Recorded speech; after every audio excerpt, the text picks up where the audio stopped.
A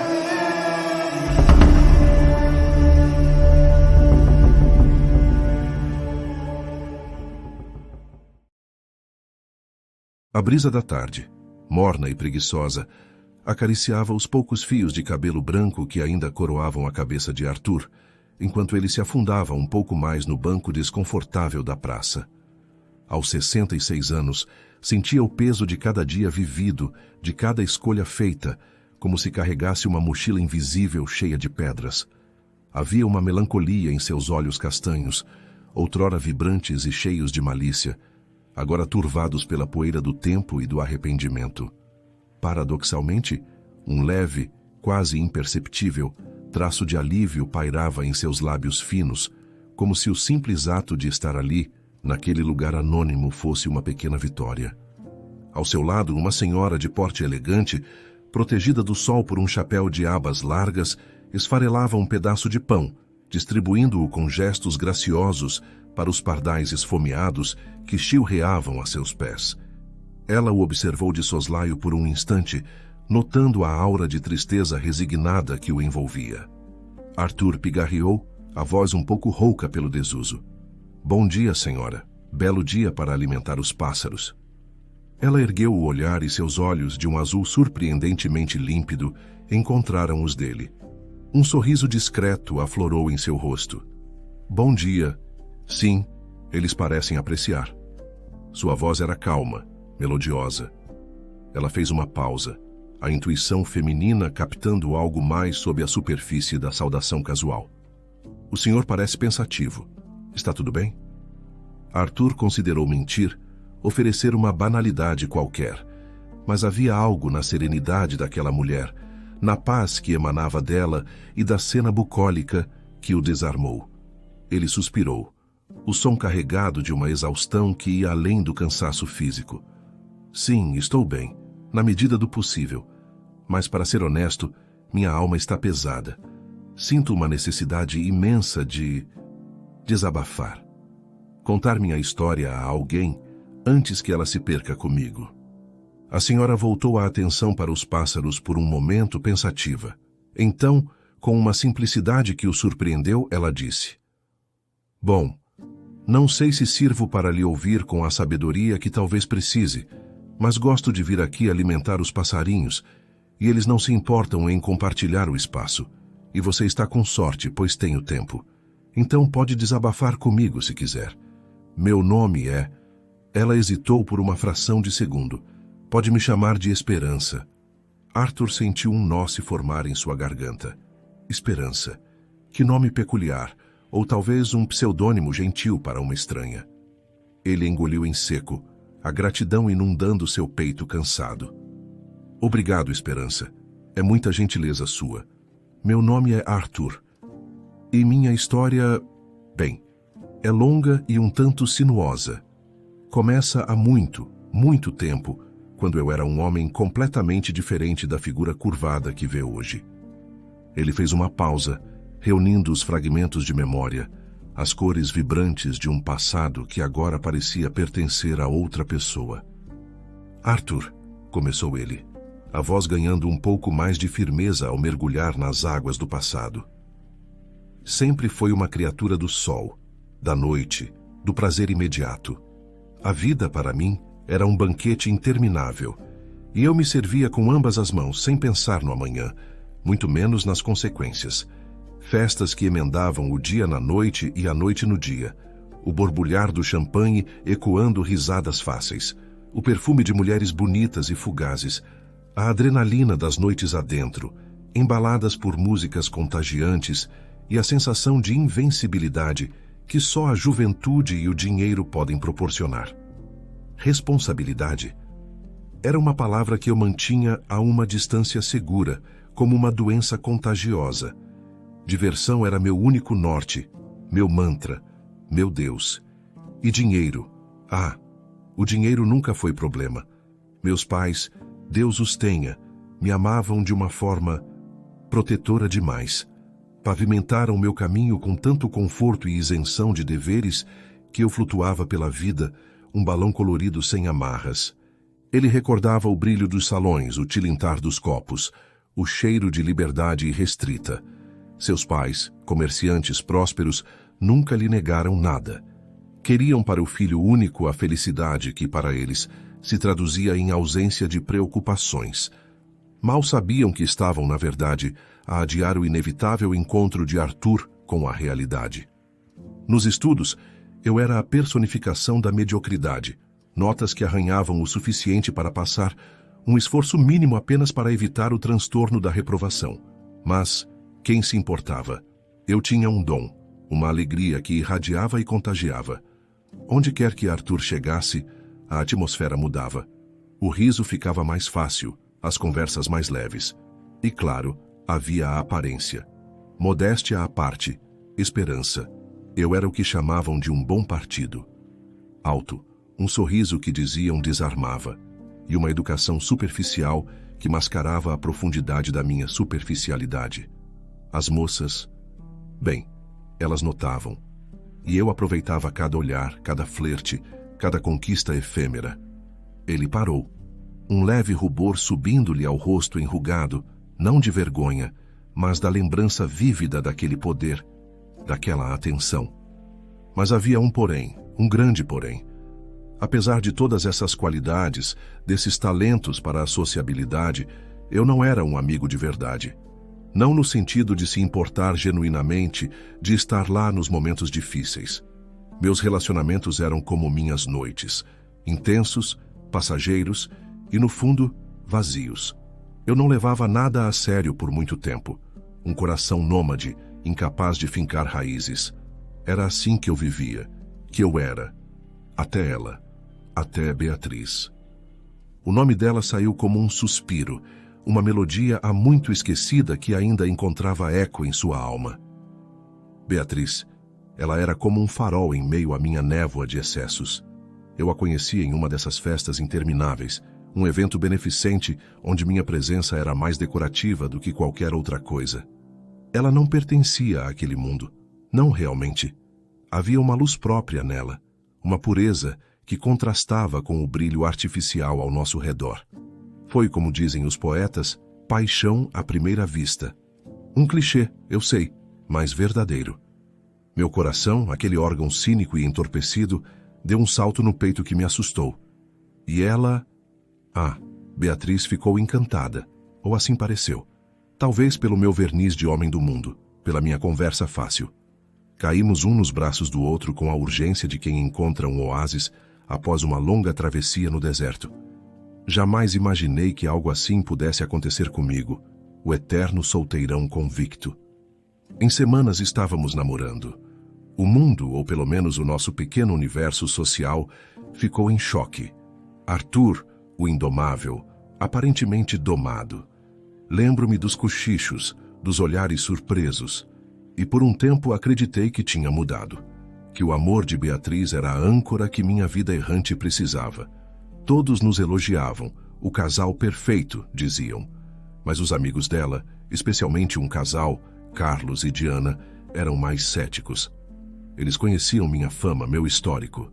Viam através da minha fachada de namorado apaixonado. Carlos era um homem pragmático, pés no chão, e Diana, sua esposa, possuía uma intuição aguçada. Lembro-me de um churrasco na casa deles. Beatriz e eu éramos o centro das atenções, rindo, trocando carinhos. Mais tarde ouvi Diana conversando com Beatriz na cozinha, a voz baixa, mas firme. Bia, ele é charmoso, não nego. Mas esse tipo de homem não muda da noite para o dia.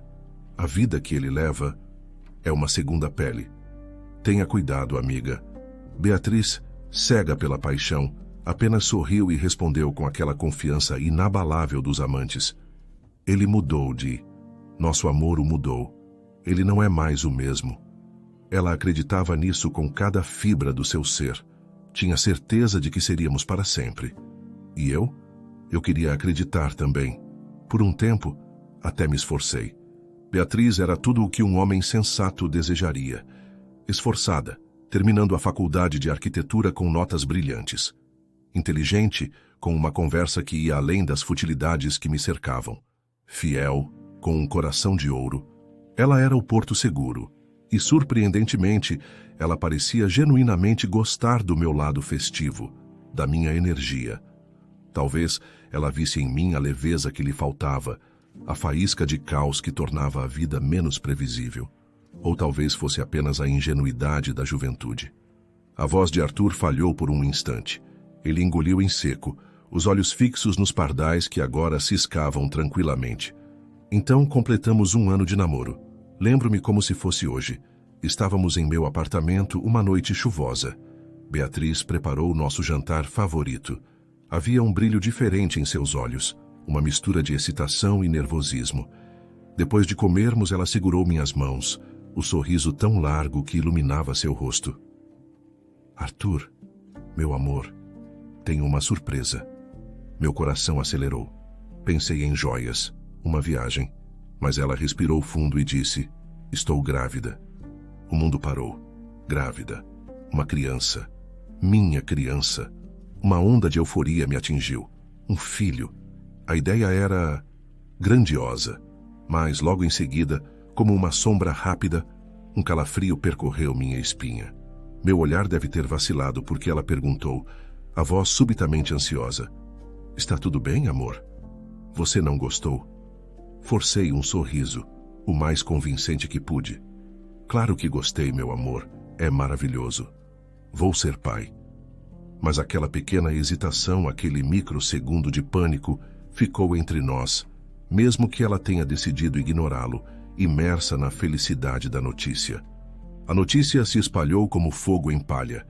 Meus pais ficaram exultantes com a ideia de serem avós, embora eu tenha visto uma centelha de preocupação em seus olhos. Eles me conheciam. Os amigos nos parabenizavam. Carlos e Diana foram mais contidos, um parabéns educado, mas seus olhares diziam mais. Naquela noite, sozinho no meu quarto, a ficha realmente caiu. Pai, marido, responsabilidades. A palavra ecoava em minha mente como um gongo fúnebre. Olhei pela janela para as luzes da cidade que tantas vezes foram palco das minhas aventuras. Aquela vida estava com os dias contados. Eu, que sempre vivi o momento, me vi diante de um futuro que não planejei. E então, um pensamento impulsivo, típico de mim. Vou pedi-la em casamento. Talvez uma família me transforme. Talvez eu consiga ser o homem que Beatriz merece, o pai que essa criança precisa. Era mais uma tentativa de adiar o confronto comigo mesmo do que uma decisão madura. E assim fiz. Em uma festa de noivado de amigos diante de todos, com um discurso ensaiado e um anel caro, pedi Beatriz em casamento. Ela chorou, disse sim, o rosto transfigurado pela felicidade. Foi um espetáculo. Todos aplaudiram, menos Carlos e Diana. Seus rostos eram máscaras de polidez. Beatriz, mesmo em sua euforia, percebeu. Mais tarde, ela os puxou para um canto. Lembro-me de vê-los conversando, as cabeças juntas. Depois ela me contou que eles apenas disseram que desejavam toda a felicidade do mundo e que estariam sempre lá para ela, acontecesse o que acontecesse. Um aviso velado que ela, em sua felicidade, não quis ou não pôde decifrar completamente. Sozinhos, Carlos e Diana certamente balançaram a cabeça, prevendo o desastre. Isso não vai dar certo, um deve ter dito ao outro, mas era a vida de Beatriz, a escolha dela. Casamos 3 meses depois, com Beatriz já exibindo uma barriguinha adorável.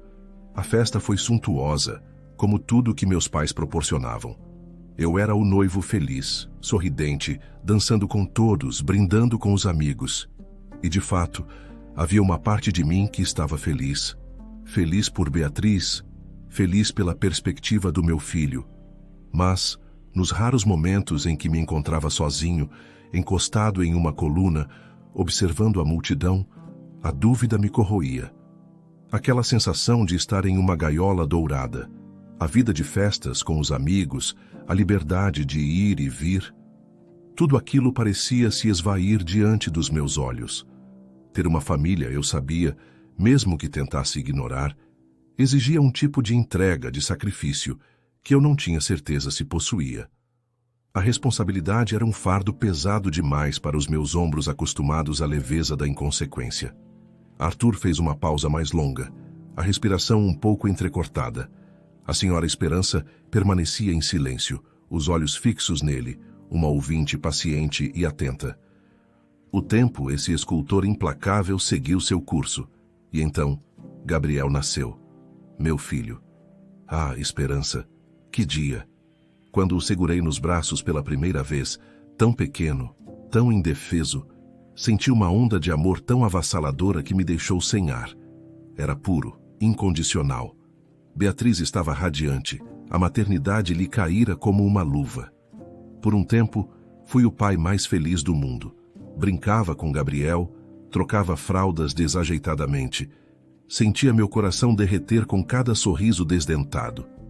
Parecia que, finalmente, eu havia encontrado o meu lugar. Mas a novidade passa. O encanto inicial se dissipa e a rotina se instala. As noites mal dormidas, o choro incessante, as limitações. Minha antiga vida começou a me assombrar como um fantasma sedutor. Certa tarde, estávamos passeando na pracinha, Beatriz empurrando o carrinho de Gabriel, que já balbuciava suas primeiras sílabas. Vi um grupo de rapazes da minha idade, rindo alto, despreocupados, planejando alguma aventura de fim de semana. Nenhum carrinho de bebê, nenhuma bolsa de fraldas. Apenas a liberdade estampada em seus rostos. Aquela imagem me atingiu como um soco no estômago. Uma saudade lancinante da vida que eu tinha, das festas sem hora para acabar, da ausência total de amarras. Beatriz, com sua sensibilidade, percebeu a mudança em meu semblante. Arthur? Tudo bem? Você ficou pálido de repente. Tudo ótimo, meu amor. Só distraído. Minha voz soou mais séria do que eu pretendia. Eu me esforçava, realmente me esforçava. Aparentava ser um pai exemplar. Brincava com Gabriel no tapete, contava histórias, o levava para passear. Fazia tudo o que se espera de um bom pai. Mas por dentro, a gaiola ia se tornando mais apertada. Eu sorria, mas meus olhos carregavam uma tristeza que Beatriz, com o tempo, começou a notar. Então, quando Gabriel tinha pouco mais de 1 ano, meus pais se foram, ambos em um intervalo de poucos meses. Eram idosos, a saúde já frágil. Foi um golpe duro, apesar de tudo. Herdei uma quantia considerável, o suficiente para garantir várias vidas confortáveis. E foi aí, eu acho, que a mudança sutil em meu tratamento com Beatriz se tornou mais evidente. Não havia discussões, não havia grosseria. Pelo contrário, eu era atencioso, um bom marido, um pai presente, mas era uma presença oca. Beatriz me olhava às vezes com uma interrogação nos olhos, uma tristeza espelhada. Ela me via definhando como um pássaro engaiolado que perde o brilho das penas. Você está infeliz, Arthur? Ela perguntou uma noite, a voz embargada. Eu neguei, claro. Disse que era apenas o cansaço, o luto pelos meus pais. Mas ambos sabíamos que era mais do que isso. A voz de Arthur embargou. Ele piscou rapidamente, afastando uma lágrima teimosa. Chegou uma noite, Gabriel já dormia em seu berço. Entrei no quarto dele, a luz do abajur desenhando sombras suaves nas paredes. Ele ressonava baixinho. Um anjinho. Inclinei-me e dei um beijo em sua testa macia. Uma lágrima, uma única lágrima quente, escapou dos meus olhos e caiu em seu lençol. Era uma lágrima de amor, de despedida, de uma dor que eu mal conseguia nomear. Em seguida, fui ao nosso quarto. Beatriz lia um livro, os óculos na ponta do nariz. Meu coração se apertou. Ela era tão boa, tão pura. Eu não a merecia. Beijei sua testa, o gesto mais frio e calculado que já lhe dera. Boa noite, meu amor. Ela me olhou, surpresa pela formalidade, mas respondeu com um sorriso cansado. Boa noite, Arthur. Fui para a sala, liguei a televisão em um volume baixo, mas não via nada. Minha mente era um turbilhão. A liberdade me chamava, sussurrava promessas de noitadas sem fim, de mundos a serem explorados, sem o peso das correntes invisíveis da responsabilidade. A decisão, covarde e egoísta, já estava tomada. Beatriz adormeceu. Eu esperei, o coração batendo forte contra as costelas, cada segundo se arrastando. Então levantei-me. Fui ao nosso quarto, peguei uma mala previamente escondida no fundo do armário, já com algumas roupas. Escrevi uma carta. palavras vazias tentando justificar o injustificável. No dia seguinte, Beatriz acordou e eu não estava na cama. Ela deve ter pensado que eu saíra cedo para correr ou para a academia, algo que eu costumava fazer. Foi ao quarto de Gabriel, encontrou-o dormindo. Procurou por mim na casa, em vão. E então, sobre a mesa da cozinha, encontrou o envelope. Arthur fechou os olhos, a cena gravada a fogo em sua memória, mesmo que ele não a tivesse presenciado. Imaginava a mão dela tremendo ao abrir a carta, os olhos percorrendo as linhas apressadas. Na carta, eu pedia desculpas. Que clichê patético. Dizia que amava nosso filho, mas que aquela vida não era para mim, que seria melhor para todos se eu partisse, antes de me tornar um marido amargo e um pai ressentido. Para amenizar minha culpa, ou talvez para tentar comprar minha paz de espírito, deixei para eles mais da metade de toda a fortuna que herdei, além da casa, claro. E o pedido final, a suprema covardia, que não me procurassem em hipótese alguma. Imagino o choque dela, a incredulidade se transformando em dor aguda. Ela deve ter corrido para o armário, visto o espaço vazio onde minhas roupas ficavam. O chão deve ter sumido sob seus pés. Ela ligou para Carlos e Diana, claro. Eles eram seu porto seguro. Foram imediatamente para lá. Encontraram-na despedaçada. E Beatriz, entre lágrimas, deve ter dito: vocês estavam certos. Vocês sempre estiveram certos. E eles, bons amigos que eram, não a julgaram. Apenas a ampararam. O silêncio na praça era quebrado apenas pelo canto distante de um bem-te-vi. Arthur abriu os olhos, o peso daquela lembrança quase físico. E eu, bem longe dali, em outra cidade, mergulhei de cabeça na vida que eu achava que queria. Com o dinheiro que me restava, ainda uma fortuna considerável, eu podia fazer o que bem entendesse. Tinha apenas 25 anos. A vida era uma tela em branco esperando minhas pinceladas vibrantes e caóticas. E eu pintei esperança. Ah, como eu pintei! Festas em iates, viagens para lugares exóticos, apartamentos luxuosos, um carrossel de rostos e nomes que se misturavam em uma névoa de prazeres efêmeros. Por anos, eu acreditei que aquela era a felicidade. Sem um filho para criar, sem uma esposa a quem dar satisfações. A liberdade absoluta. Era perfeito. Ou assim eu me convencia. Os anos, eles voam quando a gente se diverte, não é? E também quando a gente foge de si mesmo. 10 anos se passaram, 20, 30. Aos poucos, a fonte começou a secar. O dinheiro, que parecia inesgotável, revelou seu fim. As festas já não tinham o mesmo brilho. Os amigos, aqueles companheiros de copo e de noitadas, começaram a rarear quando perceberam que o poço estava secando. Liguei para alguns, aqueles que eu considerava mais próximos, buscando não dinheiro, mas um ombro, uma palavra.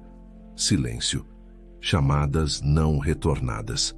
A solidão, antes uma escolha disfarçada de liberdade, começou a se mostrar em sua forma mais crua. 40 anos. 40 longos anos se passaram desde aquela manhã fatídica. Eu estava com 65 anos. O dinheiro acabara de vez. Fui despejado do último apartamento alugado. Nunca me preocupei em ter um teto próprio, sempre achando que o próximo lugar seria melhor, mais excitante. Encontrei trabalho em uma loja de conveniência, um emprego que não exigia experiência nem dignidade, apenas a capacidade de ficar em pé por horas e sorrir para estranhos. Todas as noites no quartinho miserável que eu alugava nos fundos de uma pensão, eu chorava. Chorava de arrependimento, de solidão, de vergonha. Sentia como se o universo estivesse me cobrando, com juros exorbitantes, a fatura da minha covardia. 40 anos depois, o castigo chegava, lento e implacável. Eu morava em um bairro simples, quase esquecido pela cidade grande para onde eu tinha fugido. Mas veja só que ironia. Foi ali, na pobreza, que encontrei um lampejo de humanidade. Um rapaz, meu vizinho de porta, um estudante esforçado, percebendo minha situação, frequentemente me trazia um prato de comida, ajudava a pagar uma conta de luz atrasada com o pouco que ganhava em seus bicos. Eu agradecia com lágrimas nos olhos. Ele apenas sorria e dizia: "Que isso, seu Arthur, a gente tem que se ajudar." Ele nunca perguntava do meu passado, e eu nunca contava. Eu conseguia empregos aqui e ali, faxineiro, porteiro, empacotador, coisas pequenas. Mesmo com a idade avançada, sem formação, sem experiência em nada que o mercado valorizasse, algo sempre aparecia. Mas a tristeza era uma companheira constante, e a imagem de Beatriz, o sorriso de Gabriel, começaram a voltar com uma frequência dolorosa. A saudade, antes um sentimento que eu sufocava com sucesso, agora me consumia. 40 anos. Meu filho teria 41 anos. Seria um homem feito. E Beatriz, como estaria? Teria refeito sua vida? Esquecido de mim? Eu esperava que sim. Arthur esfregou o rosto com as mãos trêmulas. A história se aproximava do presente e a dor parecia se intensificar. Então um dia acordei e não aguentava mais. A solidão era um abismo, a culpa, uma âncora. Decidi voltar. Voltar para minha cidade natal, para o lugar onde tudo começou e terminou. Sem dinheiro, apenas com uma pequena mochila e uma esperança tênue, quase insana de talvez encontrar algum vestígio deles. Ou, quem sabe, apenas morrer no lugar onde um dia eu fui feliz, mesmo sem saber. Durante a longa e desconfortável viagem de ônibus, minha mente era um caleidoscópio de pensamentos. Eu me agarrava à lembrança de ter deixado dinheiro para eles. Pelo menos isso eu fiz certo, eu pensava, numa tentativa patética de autoabsolvição. Eles não passaram necessidades por minha causa. Pensava na crueldade dos meus amigos ricos, que me viraram as costas, e no contraste com a bondade daquele jovem vizinho, de outros desconhecidos que vez ou outra me estendiam a mão. A vida tem dessas ironias, não é? Depois de 40 anos de fuga, eu estava voltando para encarar meus fantasmas. Eu sabia, no fundo, que não seria bem recebido. Quem me receberia bem? Mas a realidade conseguiu ser ainda mais dura do que minhas piores expectativas. Fui direto para nossa antiga casa. O coração aos pulos, uma mistura de medo e uma expectativa doentia. E o que encontrei? Uma fachada diferente, um jardim estranho. A casa havia sido vendida. Uma família desconhecida morava ali. Perguntei com a voz embargada pelos antigos moradores. A nova proprietária, uma senhora simpática, me olhou com pena e disse que eles haviam se mudado há décadas, logo depois que ela comprou a propriedade. Décadas. Meu chão sumiu. Beatriz e Gabriel poderiam estar em qualquer lugar do mundo. Pensei em Carlos e Diana. Eles eram a única pista que me restava. Mas como encontrá-los depois de tanto tempo? Procurei em listas telefônicas antigas, em registros na internet com o pouco acesso que conseguia em bibliotecas públicas. Nada. Eles também haviam sumido, como fumaça. Passei meses nessa busca infrutífera, vagando pela cidade como uma alma penada. Consegui um emprego em uma lanchonete pequena, lavando pratos, apenas para ter onde dormir e o que comer. Mas não desisti. Todos os dias, depois do trabalho, eu perambulava pelas ruas, olhando os rostos, na esperança vã de um reconhecimento. Em vão. Eles haviam partido há muito tempo. Um ano se passou desde o meu retorno. Eu estava com 66 anos. A vida de privações, a má alimentação, a ausência de qualquer cuidado com a saúde e principalmente a tristeza crônica cobraram seu preço. Meu corpo, antes atlético e resistente, começou a falhar. Um dia, enquanto varria o chão da lanchonete, senti uma dor aguda no peito, o ar me faltou e tudo ficou escuro. Acordei em um hospital. Meus vizinhos do pequeno cortiço onde eu morava haviam chamado uma ambulância. Quando recuperei a consciência, uma médica jovem, de sorriso gentil e olhos atentos, estava ao meu lado. Seu nome era Helena. Ela foi extraordinariamente educada, paciente. Explicou que eu tivera um princípio de infarto, que precisaria me cuidar, mudar radicalmente meus hábitos. O senhor terá alta em breve, seu Arthur, mas precisará de repouso e acompanhamento.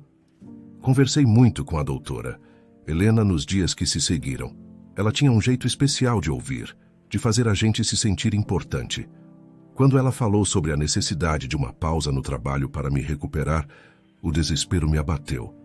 Doutora, isso é impossível. Se eu não trabalhar, não como, não pago o aluguel, vou parar na rua. Ela me olhou com uma compaixão que me aqueceu a alma. Seu Arthur, não se preocupe com isso agora. Vamos dar um jeito. E então, ela me fez uma proposta que me deixou sem palavras.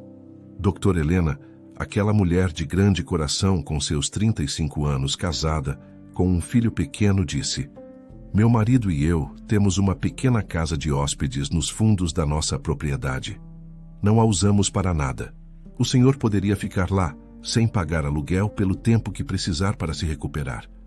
Nós podemos ajudar com as compras também. Eu chorei, Esperança, chorei como uma criança. A bondade dela era um bálsamo em minhas feridas abertas. Ela realmente cumpria o que prometia. Todos os dias, mesmo depois da minha alta, alguém de sua família me deixava refeições, frutas, tudo do bom e do melhor. Eu me sentia tão grato, mas ao mesmo tempo profundamente envergonhado. Quem era eu para merecer tanta generosidade? Tentei oferecer meus préstimos. Doutora, me deixe fazer algum trabalho para vocês, limpar o jardim, qualquer coisa. Ela sorria e dizia: seu Arthur, sua única tarefa agora é se cuidar. Descanse. Eu queria ao menos agradecer pessoalmente ao marido dela, um homem que concordava em abrigar um velho desconhecido em sua propriedade. Era preciso muita nobreza de espírito. Dr. Helena disse que ele viria me visitar em breve, trazer algumas roupas que ela havia separado para mim. E ele veio. Lembro-me daquela tarde. Eu estava sentado na varandinha da pequena casa, sentindo o sol da tarde. Dr. Helena entrou, sorridente. Seu Arthur, meu marido, chegou. Logo atrás dela, um homem alto, de porte sério, mas com olhos gentis, entrou. Ele carregava uma criança nos braços, um menino de uns 4 ou 5 anos, que olhava tudo com curiosidade. O homem me estendeu um sacola com roupas e um sorriso amigável. Muito obrigado, meu filho. Não sei como agradecer a vocês por tudo isso. Minha voz estava embargada. Não há de quê, seu Arthur. É um prazer ajudar. Sua voz... havia algo familiar nela. Eu perguntei, apenas por formalidade: qual o seu nome, meu jovem? Ele olhou para a doutora Helena, depois para mim. O garotinho em seus braços se mexeu, e então ele disse, a voz clara, mas carregada de uma emoção contida: meu nome é Gabriel, pai. Arthur parou de falar. Seu corpo tremia. As lágrimas agora corriam livremente por seu rosto vincado. A senhora Esperança estendeu uma mão e pousou-a suavemente sobre a dele. O contato era leve, mas firme. Pai, Arthur repetiu, a voz um sussurro quebrado.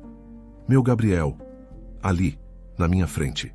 Um médico respeitado, um homem bom, justo, casado com aquela anja, Helena, pai daquele menino lindo. Meu neto. Eu caí de joelhos, Esperança.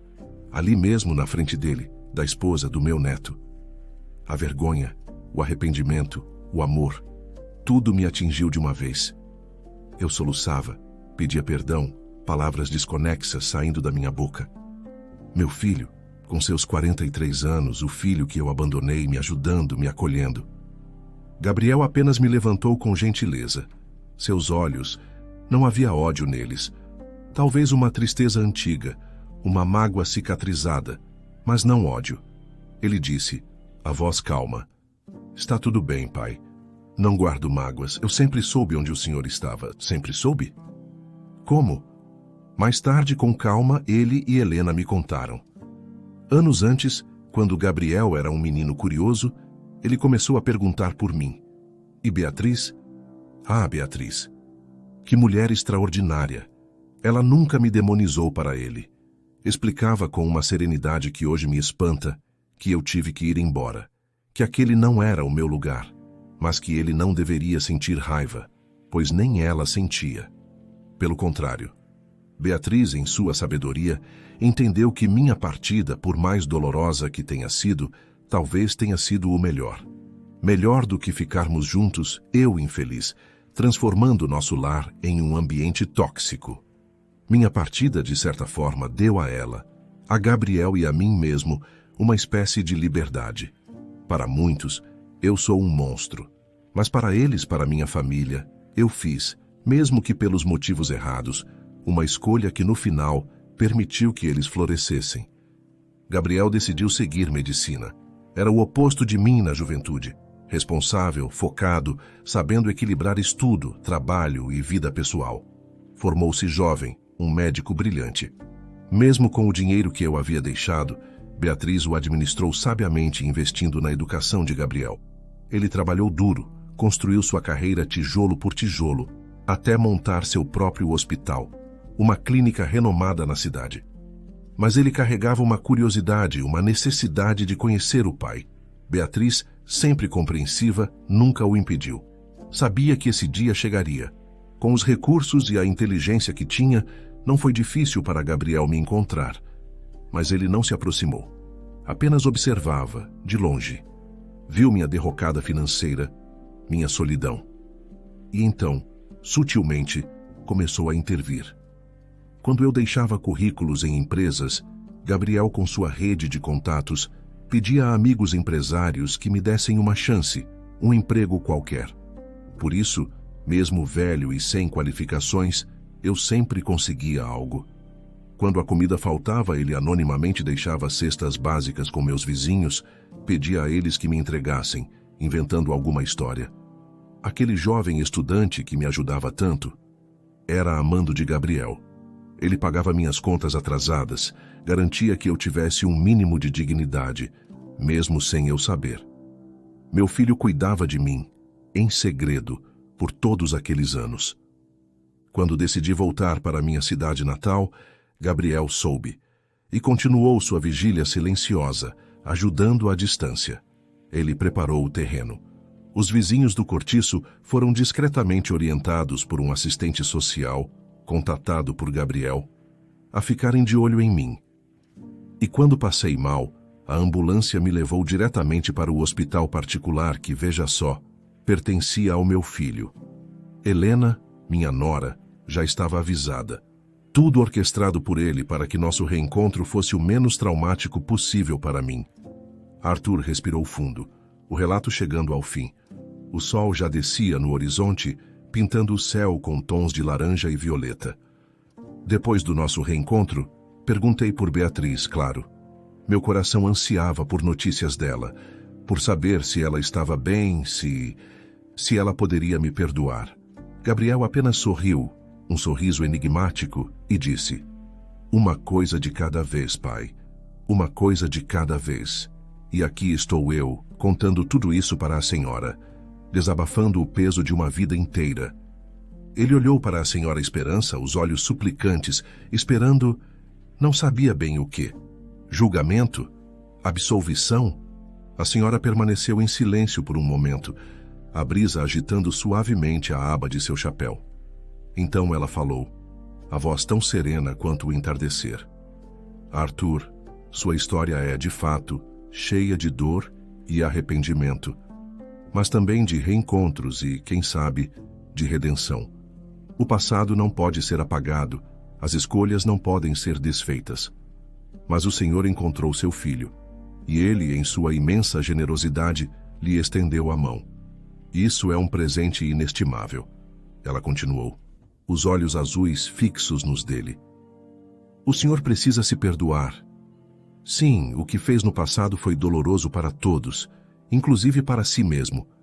Mas, como disse Gabriel, talvez aquela partida tenha sido de uma forma tortuosa, um caminho para que todos encontrassem suas próprias verdades, suas próprias forças. Você foi como um desses passarinhos."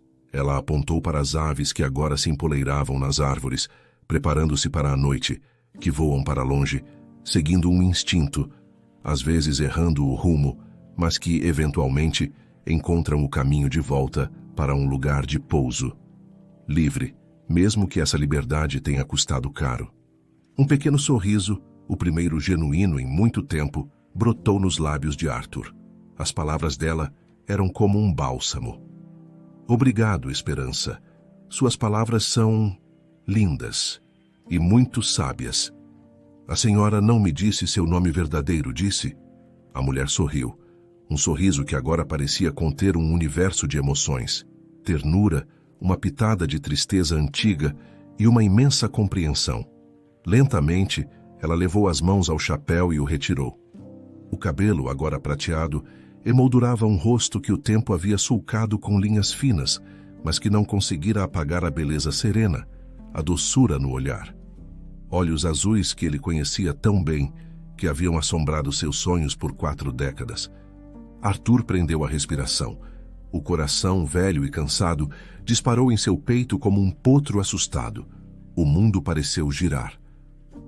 Beatriz. Lágrimas quentes jorraram de seus olhos, lavando as últimas barreiras de sua alma.